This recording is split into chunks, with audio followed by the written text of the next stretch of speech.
Good luck, Captain Tom. Before he was a presidential candidate, and I've been saying for years, keep the oil, don't let them have the oil. Before he was a reality TV star, you're fired. Donald Trump was a New York tabloid fixture. All through the 1980s, Trump was busy building something new, and it wasn't a skyscraper. Billionaire developer Donald Trump has put his name on a New York City hotel, shopping center, and apartment buildings, as well as a casino in Atlantic City. And now he's going to put his name on a big piece of Eastern Airlines. Trump was creating a public persona, one that could be both funny and demeaning, arrogant and somehow in touch with the common man. I sort of love and hate him at the same time. I mean, I think he has, a monumental ego. He comes off as being very, what's the word I'm looking for? Arrogant? Yeah, he's arrogant. I like him. You do? Man's got it made, got everything. He often did this by picking fights. He said, I think Donald Trump is an artful liar. I think he is a greedy, vicious, and arrogant man. Well, I don't know, is that supposed to be a compliment or not? I'm not sure. He waged a years-long battle with New York City Mayor Ed Koch. I hope that New York City has a different mayor at some point, because I think Ed Koch is a total disaster. He's been a very bad mayor for the city. He helped launch a competitor to the NFL called the U.S. Football League, and then launched a lawsuit against the NFL when the USFL failed. The jury in the case delivered its verdict. It ruled the NFL did indeed monopolize pro football, but it awarded damages of just $1.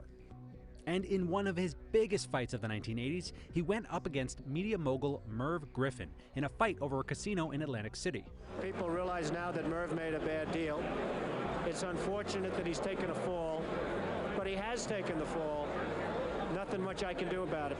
Donald loves that perception. I won. He is still, a year later standing in New York going, I won. He wants to make sure everybody in America knows he won. But the Donald Trump we know today is more than just a boastful brawler. That's because there's one more tactic that Trump apparently learned in the 80s and uses to great effect on the campaign trail today. Keep people guessing about any long-term plans. Mr. Trump, what's left in your life? You're 33 years old. You're worth all this money. You say you didn't say that you want to be worth $1 billion. No, I really don't. I just want to keep busy and keep active. Could $1 billion buy the White House? What do you think? Well, Does I don't money think it can. give you... I know a lot of the politicians. I like a lot of the politicians. They're friends of mine. Trump carefully cultivated speculation about his future. In 1987, he ran a full-page ad in major newspapers that read like a political manifesto.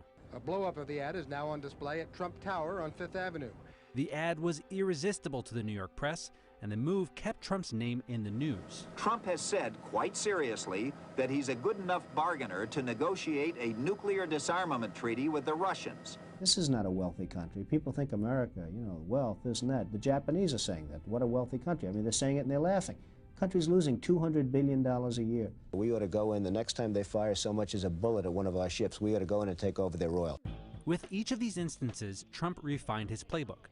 His attacks. Steve, you're going to have to start pushing these people now a little bit, because it's getting a little ridiculous as far as I'm concerned. His boasts. We'll probably sell an extra 10,000 season tickets, and that's a lot of tickets. And his shifting positions. Do you have the genes to be a successful politician? Well, you never really know. I think I'm pretty outspoken, and that's not probably a good thing in terms of a politician, but it's a good thing if you ever got elected, you could really do a job. Now, even back in the 80s, many found Trump's over-the-top personality distasteful. What may be most discouraging of all is that Palm Beach will accept almost anything if it's got enough money, but somehow it will not accept Donald Trump. But by playing the role of an unpredictable bully with the Midas touch, Trump showed he couldn't easily be ignored. I believe that perhaps I'm portrayed differently than I actually am. I believe I'm portrayed in a rougher sense than the actual product. And I hope that's true, because I hope the actual product is a lot more mellow than the portrayal. And that may be his biggest asset of all. When people attack Trump, they reinforce the version of Trump that Trump wants people to see. And inevitably, that keeps Trump's name in the news. That doesn't matter because I'm not running for office. Hey, NBC News fans, thanks for checking out our YouTube channel. Subscribe by clicking on that button down here, and click on any of the videos over here to watch the latest interviews, show highlights, and digital exclusives. Thanks for watching.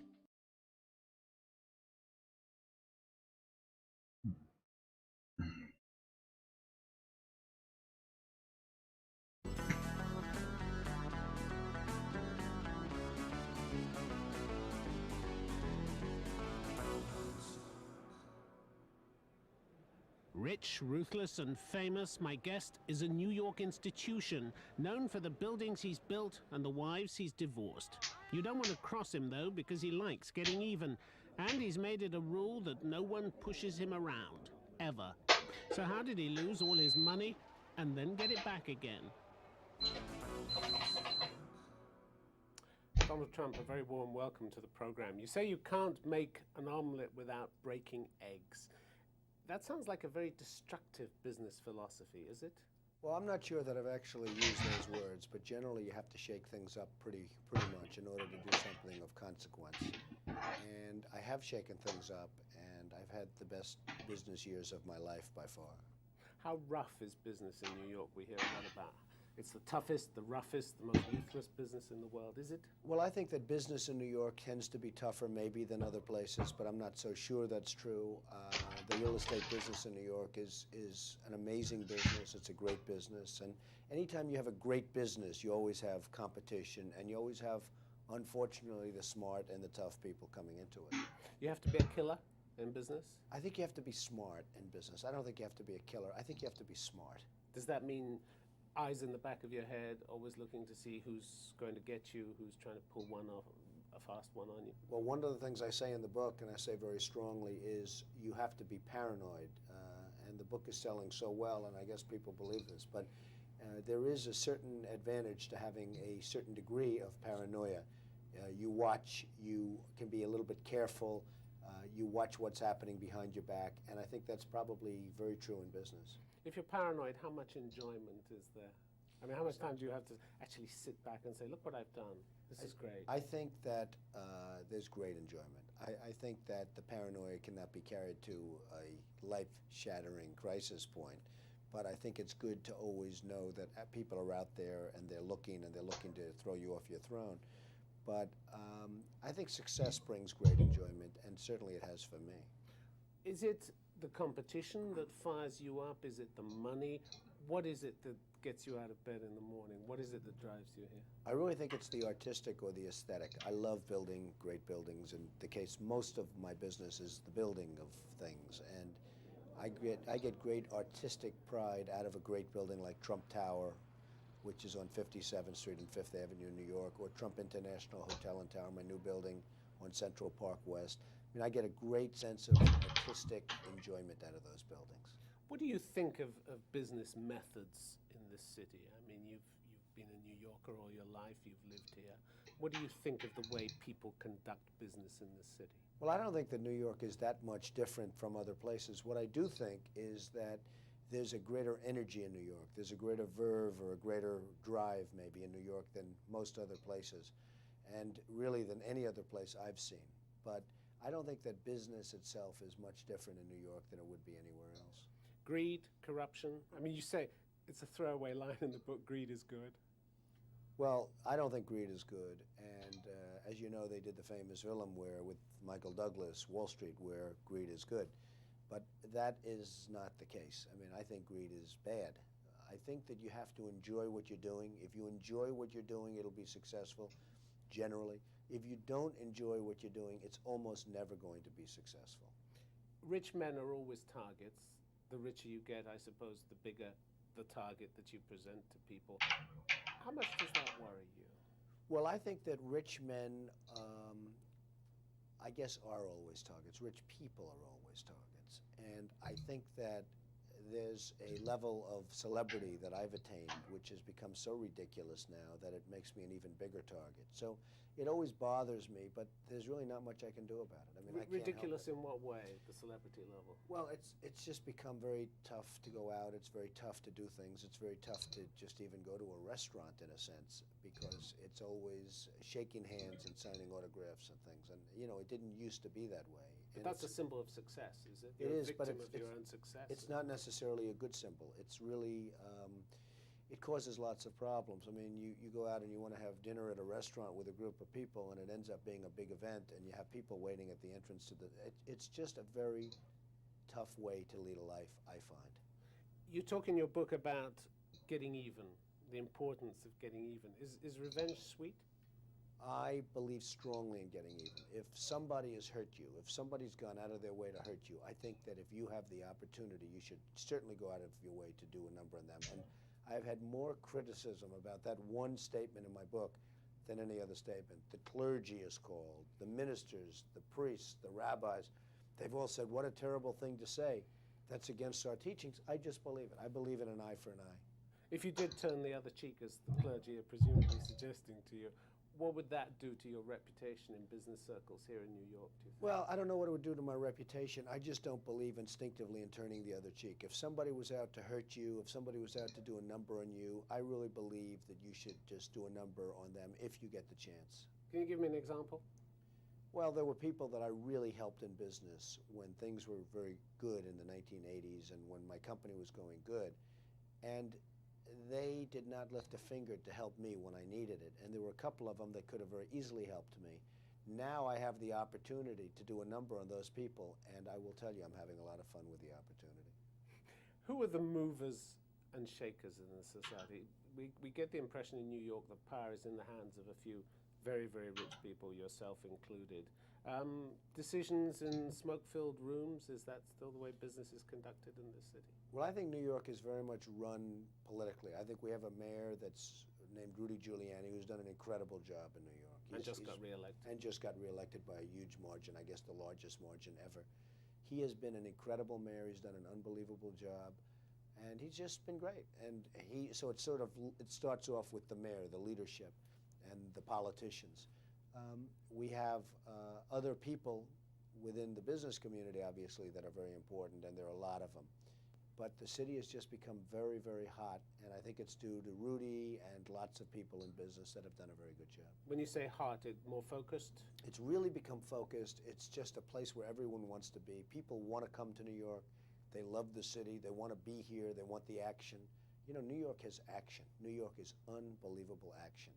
And everyone wants to be here. And I happen to be the biggest developer in New York. My company now is doing much better than it ever did in the 1980s. I mean, what do you attribute that to? Well, I think one thing is perseverance. I mean, when things were tough at the beginning of the 90s for me and everyone else, the problem with me is I was getting all the publicity. The Great Depression, you call it. I call it the Great Depression of the early 90s because we were really in a real estate depression. And it was real estate and retailing and airlines and various other businesses. They were in a total depression. They weren't in a recession.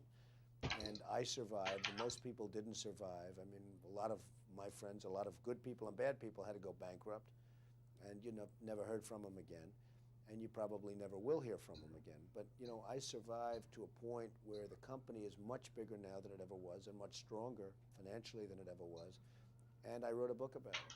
But in the early 90s, you faced the possibility of losing everything. In fact, on paper, you had lost pretty much everything. I had faced the possibility of losing everything, and I went back to work. I focused my mental energies and all of my energies. You never thought of giving up? No, I think one of the reasons I really succeeded, and bigger than even in the 80s, is the fact that it's a little word called perseverance. I didn't stop. It's quite a long word, actually. It's a long word, come to think of it, but I didn't stop, and I did persevere. I went against a lot of odds, and I came up with a phrase, survive till 95. That was in the early 1990s. And it turned out to be right because the world changed, the economy changed, and there was a survival tactic till a certain year. And in 1995, things started changing. But I mean, it really started changing for me almost right at the beginning because I went back to work. I refocused my energies. How desperate were you at that time? Well, how depressed did you get? Well, to start off with, I really blame myself a little bit because I've always been able to pick markets. And I really wasn't focused toward the end of the 80s because I was having too good a time. I was enjoying my life too much. Things were going too well. You dropped your guard. I did drop my guard. And it's no different than you if you do 15 great interviews. You know, you sort of, on the 16th, you can take it easy because, well, that happens in life. That's a human trait. And I did drop my guard. And what I did is I re-put up my guard and re-put up my defenses and my offenses much stronger than I ever did in the 80s, and worked probably harder than I did in the 70s and 80s, and actually became much more successful. You had to believe in your own abilities. Wasn't there a time when you thought, I really can't hack it, I should get out of this? I'm not suited to this. There were some pretty depressing times because I had owed billions and billions of dollars. 175 million or so was personally guaranteed. And that's a pretty deep hole. And when you're that deep in debt, you're mired in debt, and you're that deep in debt, that's a pretty rough situation to be in. And the vultures are circling around you? Well, you had plenty of vultures, you had plenty of bad people circling, and some good people that frankly wanted to get paid. But it was hunker down time, as they say in Georgia. And I did do that. Did you learn some lessons about the people who were your friends and the people who weren't your friends? I wrote once. Painful lessons. They were painful, and I wrote once that I would love to sort of have a bad period financially, just to see who my friends would be and who my enemies would be. Now, I'll never write it again because it's not fun. But it might be a self-fulfilling prophecy. Well, that's true. And so I don't want to write it again. I wrote it once, and I had that down period. In that down period, I learned a lot. I learned a lot about myself. But I will tell you, I also learned that there were some very good friends out there for me, and there were some people that did not help. Tell me about the women in your life, because there seems a sense in which you say in the book you've measured women by your mother. Well, I have a wonderful mother, a great mother, and I don't say I measure women by my mother, but I have a woman in my mother who's a terrific woman. And I've been married to two very nice women, but it just didn't work out. And I think part of that, one of the negatives to success is that there are lots of obstacles thrown in your way in terms of relationship. First of all, time, but even your own mental psyche. I mean, my thing is I'm thinking about deals, and I'm thinking about these great buildings all over, and, that I'm doing, and building the largest job ever approved by the New York City. That's a thought process.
Ooh.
there's a lot of things that I'm doing and building.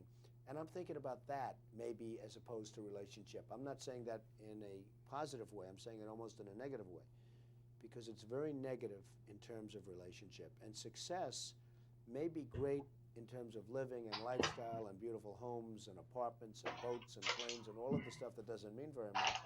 But success is not necessarily very good for a relationship. Women are far stronger than men, you say. You really believe that? I believe that women are actually stronger than men, and I actually say that they're not so much stronger, but I think they're more aggressive than men. And their sex drive makes us look like babies. I think that the women's sex drive is actually as good or greater than a men's sex drive. And I mean, I've been witness to it, and perhaps you have if you're lucky, but sex drive of women is extraordinary. And they like to portray themselves as the weaker sex, but the weaker sex doesn't exist, believe me. I think they're certainly the more aggressive sex. And even in business, I found that some women are just more aggressive, and I don't exactly know why. And I say this with respect. I don't say this with scorn, with anything else. I say this out of great respect. But I think that women, in many cases, are more aggressive than men. You've seen that sex drive firsthand. You talk about the woman of great social pedigree. And the dinner party that you went to. Tell me about that. Well, I've had a lot of circumstances where a woman's sexual drive has turned out to be just extraordinary and not necessarily anticipated by me. And I write about this in the book, and it's pretty good stuff. This was really a specific dinner, though, wasn't it? This was a specific dinner.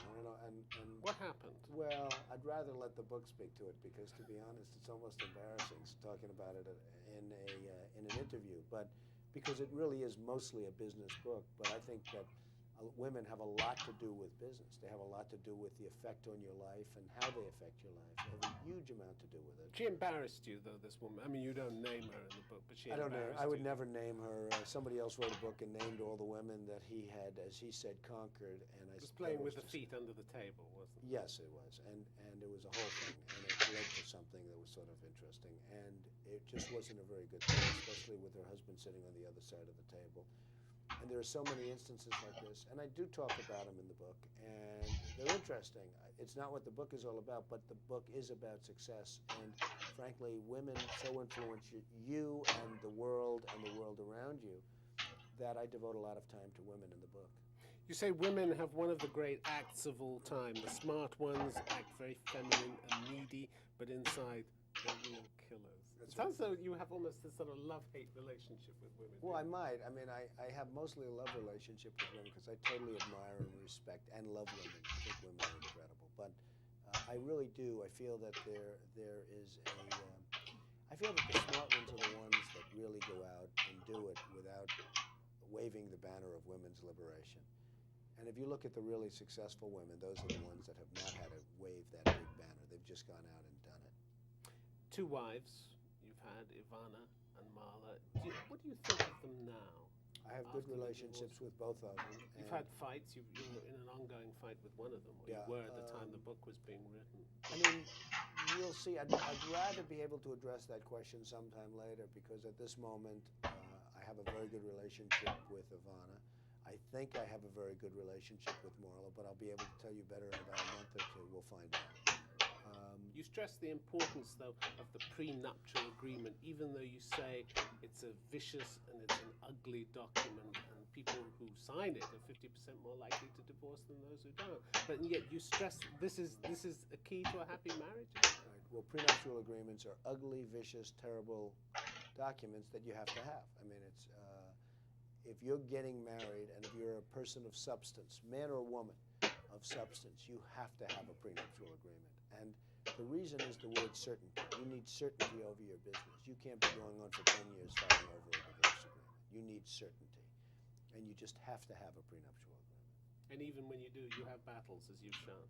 It's not foolproof, is it? Even when you do. I mean, even when you have well, prenuptials are pretty foolproof, but they still fight. And people will still fight over prenups. I mean, the scores of people that have fought for more than their prenuptial agreements have given them are legion. But, the prenuptials are very strong agreements and hold on. Does it take the romance out of it? Yeah, it does. It's always tough to go up to somebody and say, you know, gee, I love you very much, but if and when we get divorced, this is what you're getting. So, you know, would you agree to that? It's always really tough. It's a very unromantic agreement. There's nothing nice about a prenuptial agreement, but from a practical standpoint and living in this world and living through a very difficult court system and everything else, I think it's absolutely necessary for somebody to have one. And I mean, so important that I actually devote a chapter in the book to prenuptial agreements. So, you think that if you can sort out the finances, that somehow the relationship will take care of itself? I think that finances and relationship are very, very different. What don't the two ever go together? I think that that finances, that great success often leads to bad relationship, unfortunately. I think that the reason that somebody becomes successful is that that focus is on his success, his or her success, not necessarily his or her relationship. But I think that there are times when both can work beautifully, and that's if you get the right partner. And getting the right partner is a very important thing in life. I mean, having the right partner can be a very beautiful thing in life, if you're lucky enough to do that. Taking a break from romance now? I sort of am. I'm not, it's certainly not number one on my mind. I'm having a lot of fun doing what I'm doing. It's just not number one on my mind. Glad to be free? I really am. Available?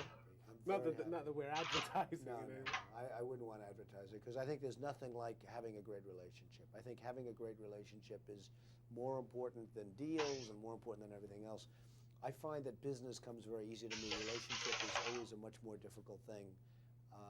And I've just found that historically that's been the case. Most people would say it's just the opposite. It's easier to have a relationship. I think that relationship is based on so many different things that are adverse to business. And I think that having that great relationship does not necessarily go with having that great business. Most important to you seem to be your children. Is that right? This matters to you a great deal. Yeah, I have great children, and they're very important to me, and I think that's one of the great things that came out of both relationships. And your parents, still very close to them? I'm very close to my parents. I have a great relationship with them. How did they inspire you in business? Because your father was a businessman, is a businessman. My father was a builder in Brooklyn and Queens. He built moderate income housing and some low income housing. He was really good at what he did. He was a real professional. And I learned a lot just sitting at his knee, you know, listening to him from the time I grew up. And I just learned a lot about negotiating. I learned a lot about building. I learned a lot about business. And while he was at a different level in terms of the kind of thing he did, he still built. And he built, you know, some really good stuff. He built some jobs out in Brooklyn and Queens, out in the boroughs of New York, for low and moderate income people. And, you know, he did a really good job at what he did.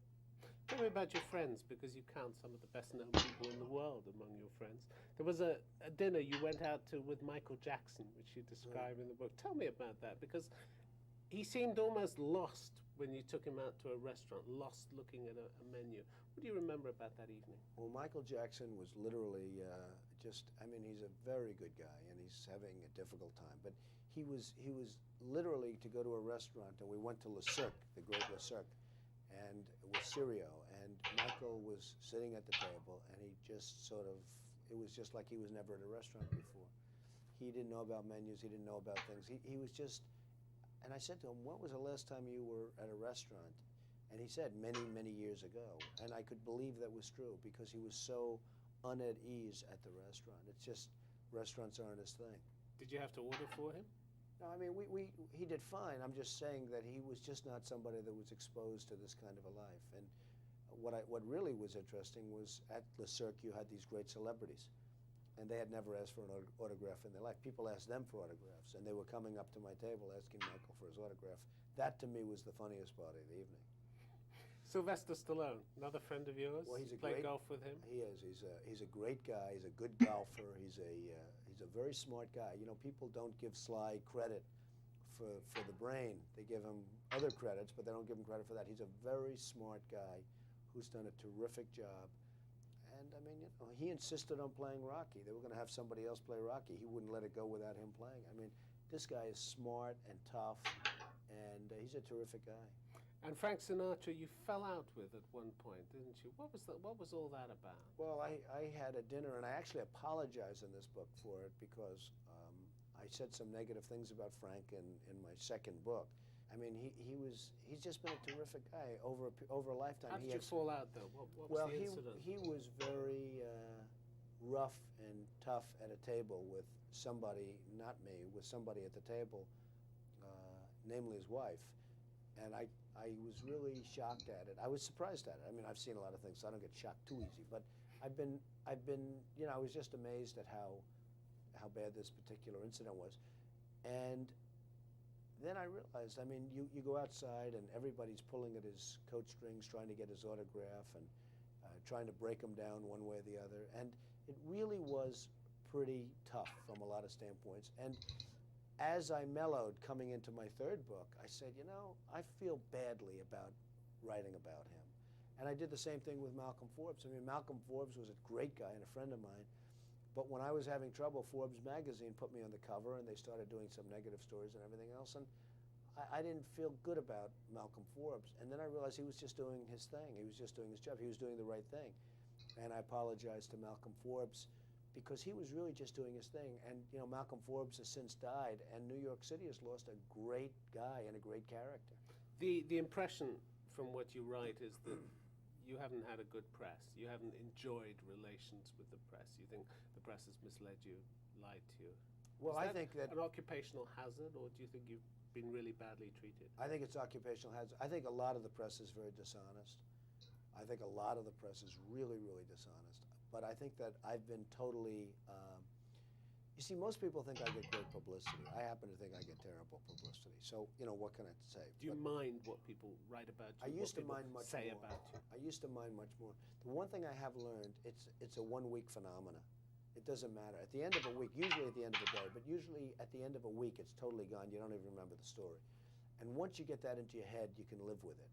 The lessons that you've learned over your career, nobody leans on you, do they? You're very focused about that. Well, I think I help people. I like people. I have a good relationship with people. I have a lot of great relationships in terms of business and in terms of people generally. Do people try to lean on you?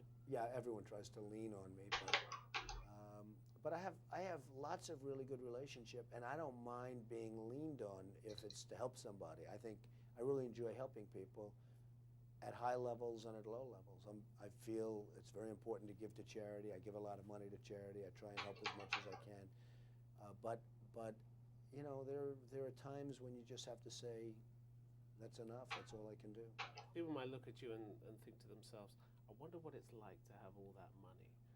Donald Trump, what is it like to have all that money?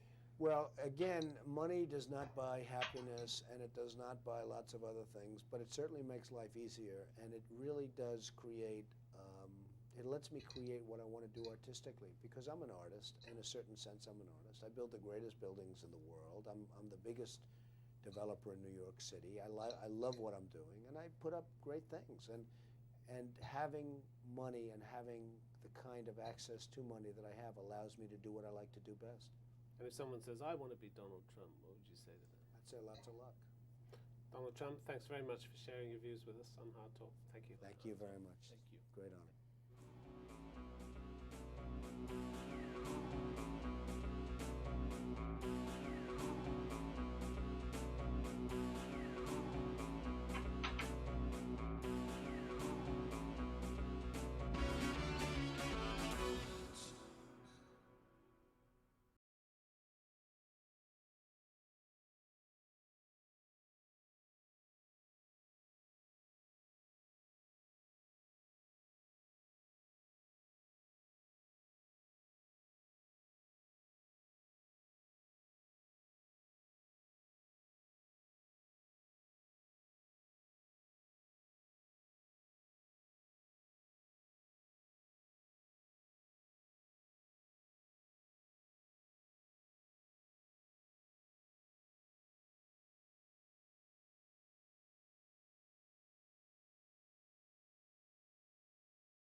history.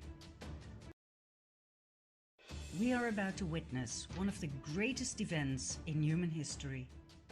The world as we know it is crumbling before our very eyes, and the majority of the world population is not aware of it. All-encompassing documentary was made to help you best thing that the species were placed in. And believe me, you don't have a clue just yet. The evil I mentioned has been working behind the scenes so intelligently, so brilliantly, that hardly anyone ever noticed a thing. What I'm going to do is first of all give you a short overview of things that made me go, things that made me decide to start digging for the truth. We'll take it from there, shall we? Are you ready? Join me on a journey down the rabbit hole.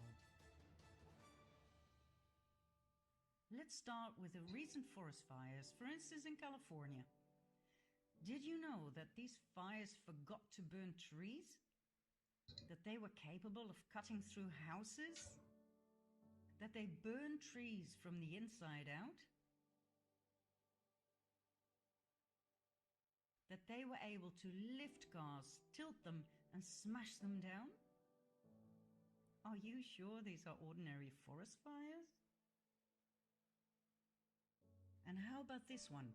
We live in a world where mercury is considered highly toxic, but not when we inject it into children in absurd quantities.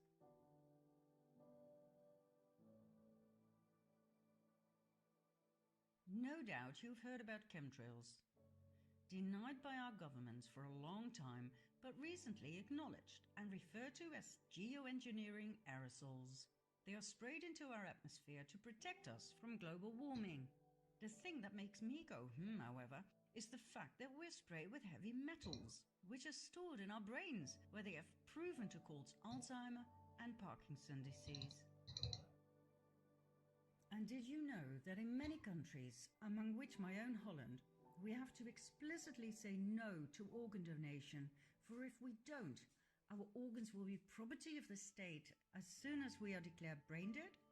The last time it was arranged this way by law was during the Nazi occupation. Did you know that our current Pope is the first to state that hell does not exist, but the devil does? Isn't it weird that the Vatican's audience hall is full of references to reptilians, snakes, serpents?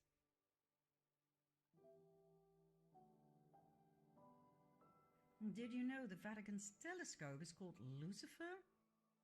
And since when does the Pope make the sign of the devil? 9/11.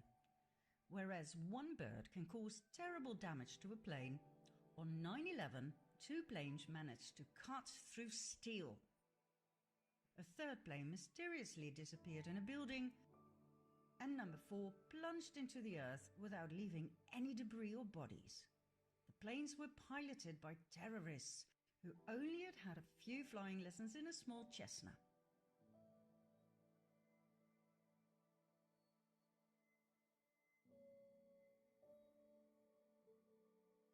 Then there are the horrid attacks on innocent people, in which the same victims can survive up to 3 different attacks.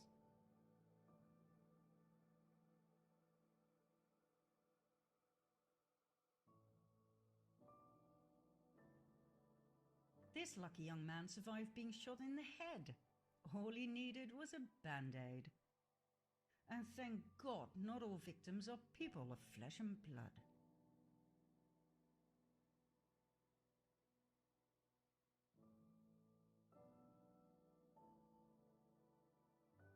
What do you think about this one? Are you a parent? Are you aware of the fact that children cartoons contain subliminal messages of sex and violence? Why? Did you know that fully grown fetuses can be legally aborted in many American states? That advocates of full-term abortion state that unborn babies cannot feel pain? whereas every doctor knows that the nervous system is the first to develop in fetuses? Is abortion of a fully grown baby not the same as murder? Okay, let's have a look at the migrant caravan. Thousands of people fled their South American homes to look for a better future in the US. The trip covered 2,000 miles in 1.5 months in order to be on time for the American midterm elections as a political statement against President Trump. This means they walked an average of 45 miles a day on flip-flops, barefoot, like this and like this. 45 miles a day? Why do Hollywood celebrities promote the use of facial creams containing the foreskin of baby boys? Do you realize that these foreskins are actually sold? That it's a trade? What's next? Drinking baby blood? Now, I'm going to give you 5 more, although I could go on forever. Counting down, number 5. Did you know that diseases such as AIDS, Zika, SARS, and Ebola are actually patented? Do you know when something is patented? When it's man-made. Man-made diseases. Are you kidding me? Number 4. Your cell phone, laptop, tablet, and your TV contain spyware that works 24/7, no matter whether your device is switched on or off. This means you are constantly being monitored. Each and every conversation, whether at home or at work, is recorded. Why? And by whom? Number 3. In 2018, Monsanto, known for its genetically modified seeds and crops, plus its poisonous weed killer Roundup, was bought by Bayer, a chemical giant that produces mostly poison. In other words, our food supply is now largely controlled by the producers of carcinogenic poison. Monsanto started off producing Agent Orange, a very powerful and highly toxic chemical used during the Vietnam War to eliminate forest cover and to destroy crops. But it turned out to do just a little bit more than that, causing horrific birth deformities and various types of cancer. According to experts, the fusion of Monsanto and Bayer was the perfect match made in hell. Number 2. In 2018, Hillary Clinton admitted that she deleted 33,000 emails from a private server used as Secretary of State. Not only that, she used a hammer to smash her cell phones, SIM cards, and hard drives. Any further evidence that could have been used against her in a court of law was destroyed by fire that conveniently started in the office of a mansion. Did she actually get away with that? And last but not least, number 1. President Obama received the 2009 Nobel Peace Prize only months after his inauguration. Why, for God's sake?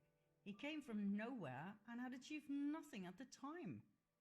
In the following 8 years, he invaded 7 countries and dropped a bomb every 20 minutes. Who on earth was on that Nobel committee? The world is not what you think. And guess what all of these things have in common? They were completely ignored by the mainstream media.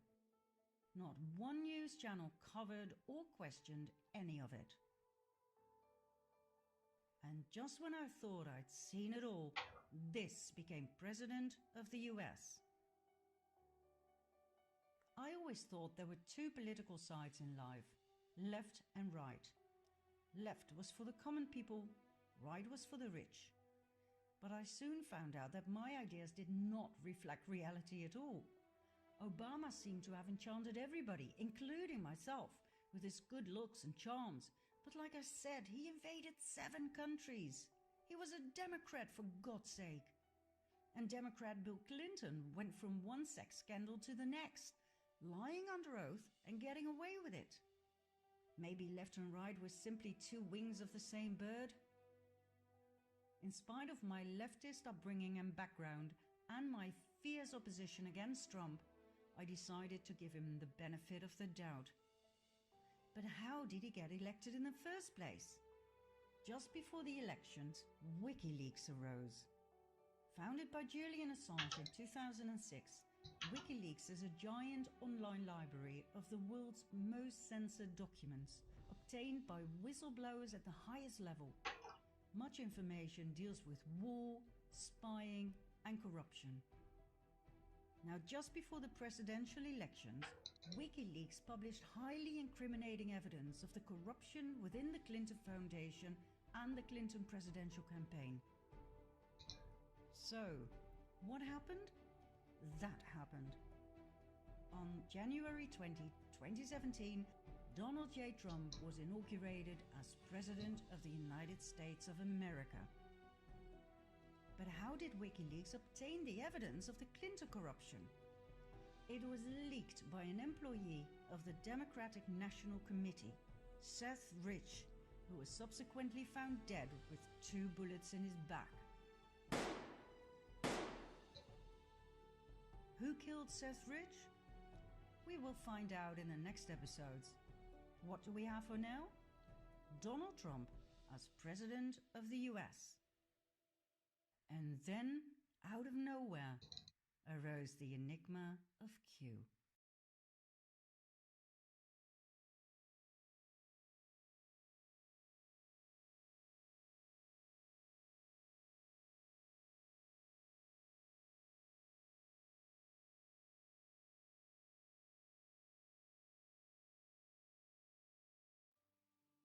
On October 28, 2017, a mysterious post was placed on 4chan, an anonymous internet bulletin board.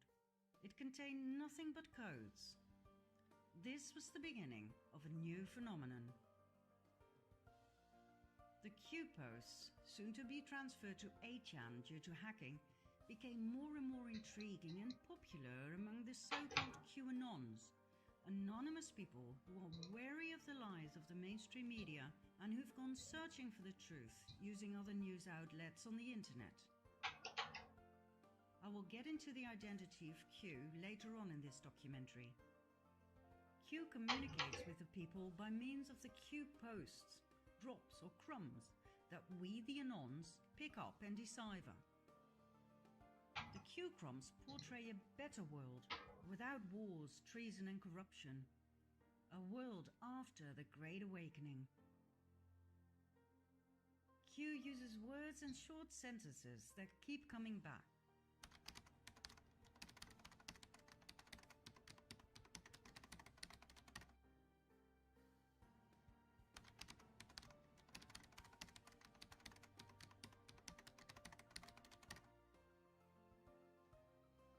Sometimes the Q drops are short and to the point.